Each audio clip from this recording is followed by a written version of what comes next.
શ્રાવણ માસની શિવ ભક્તિ.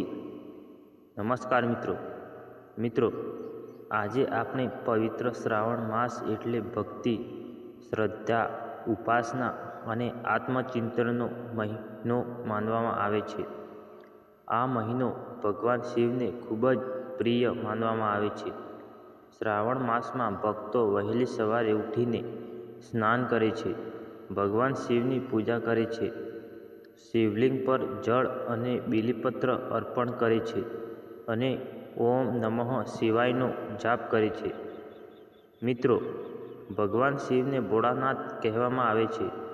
શિવજીને પ્રસન્ન કરવા માટે મોટા ધન દોલતની જરૂર નથી. સાચી શ્રદ્ધા અને શુદ્ધ મન હોય તો ભગવાન શિવની ભક્તિ કરી શકાય છે.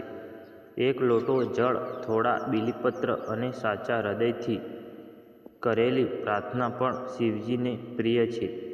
શ્રાવણ માસ આપણને શીખવે છે કે જીવનમાં માત્ર ભૌતિક સુખની પાછળ દોડવું નહીં, પરંતુ થોડો સમય ભગવાનના સ્મરણમાં પણ પસાર કરવો જોઈએ. આજના દિવસમાં માણસ કામ, પૈસા, પરિવાર અને અનેક ચિંતાઓમાં વ્યસ્ત રહે છે. ઘણી વખત મનને શાંતિ મળતી નથી.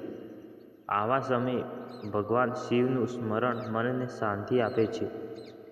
ભગવાન શિવનું સ્વરૂપ પણ આપણને જીવનનો મોટો સંદેશ આપે છે. તેમના માથા પર ચંદ્ર છે, જટામાં ગંગા છે, ગળામાં નાગ છે અને શરીર પર ભસ્મ છે.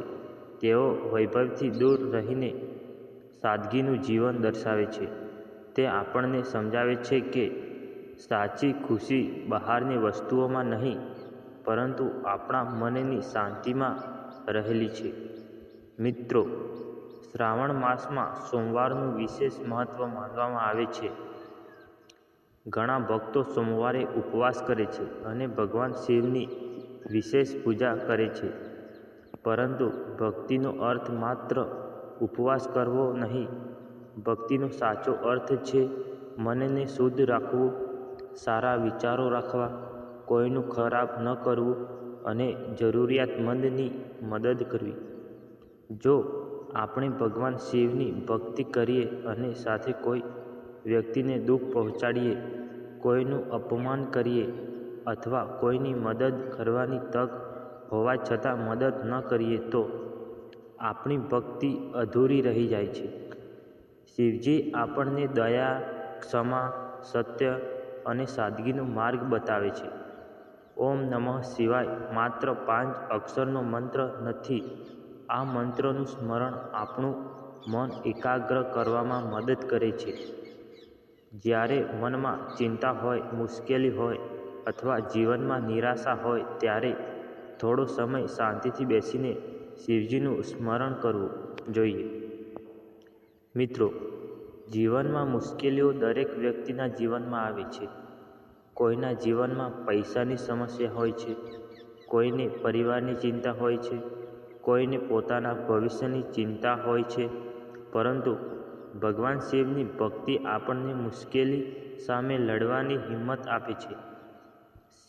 શિવજી આપણને શીખવે છે કે મુશ્કેલીથી ભાગવું નહીં, પરંતુ ધીરજ રાખીને તેનો સામનો કરવો. શ્રાવણ માસમાં આપણે એક સંકલ્પ પણ લેવો જોઈએ. આપણે કોઈ ખરાબ આદત છોડવાનો પ્રયત્ન કરીશું, કોઈ સાથે ખોટું બોલવાનું ઓછું કરીશું, ગુસ્સા પર નિયંત્રણ રાખીશું, માતા પિતાનું સન્માન કરીશું, જરૂરિયાતમંદ માણસની મદદ કરીશું અને દરરોજ થોડો સમય ભગવાનના સ્મરણમાં પસાર કરીશું. ભગવાન શિવની ભક્તિમાં મનની પવિત્રતા સૌથી મહત્વની છે. પૂજા કરતી વખતે આપણું મન ભગવાનમાં હોવું જોઈએ. માત્ર દેખાવ માટે પૂજા કરવાથી ભક્તિનો સારો આનંદ મળતો નથી. સાચી ભક્તિ ત્યારે થાય છે જ્યારે ભગવાનનું નામ આપણા વર્તનમાં પણ દેખાય. મિત્રો, જો ઘરમાં રોજ સવારે થોડો સમય ભગવાન શિવનું નામ લેવામાં આવે, હર હર મહાદેવ બોલવામાં આવે અને પરિવાર સાથે પ્રાર્થના કરવામાં આવે તો ઘરમાં સકારાત્મક વાતાવરણ ઊભું થાય છે. બાળકોને પણ સંસ્કાર મળે છે અને પરિવારના સભ્યોમાં પ્રેમ વધે છે. આ શ્રાવણ માસમાં આપણે ભગવાન શિવ પાસે માત્ર પૈસા, સંપત્તિ કે સુખ ન માંગીએ. આપણે એવી પ્રાર્થના કરીએ કે મહાદેવ, અમને સાચા માર્ગે ચાલવાની શક્તિ આપો. અમારા મનમાંથી અહંકાર દૂર કરો. અમને સાચા કર્મ કરવાની બુદ્ધિ આપો. અમારા પરિવારને સુખ, શાંતિ અને એકતા આપો. ભગવાન શિવને ભોળાનાથ કહેવામાં આવે છે કારણ કે તેઓ ભક્તની સાચી ભાવનાથી પ્રસન્ન થાય છે. તેથી પૂજા નાની હોય કે મોટી, પરંતુ ભાવના સાચી હોવી જોઈએ. ચાલો મિત્રો, આ શ્રાવણ માસને માત્ર એક ધાર્મિક તહેવાર તરીકે નહીં પણ આપણા જીવનને સુધારવાનો અવસર બનાવીએ.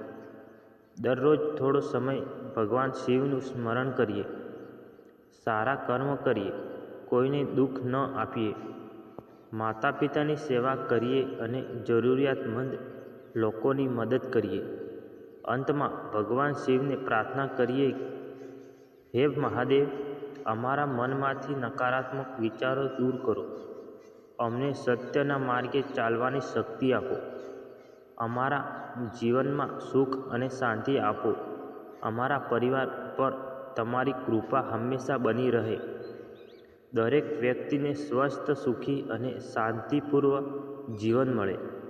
બોલો ભોલેનાથની જય. હર હર મહાદેવ. ઓમ નમઃ શિવાય. જય મહાદેવ.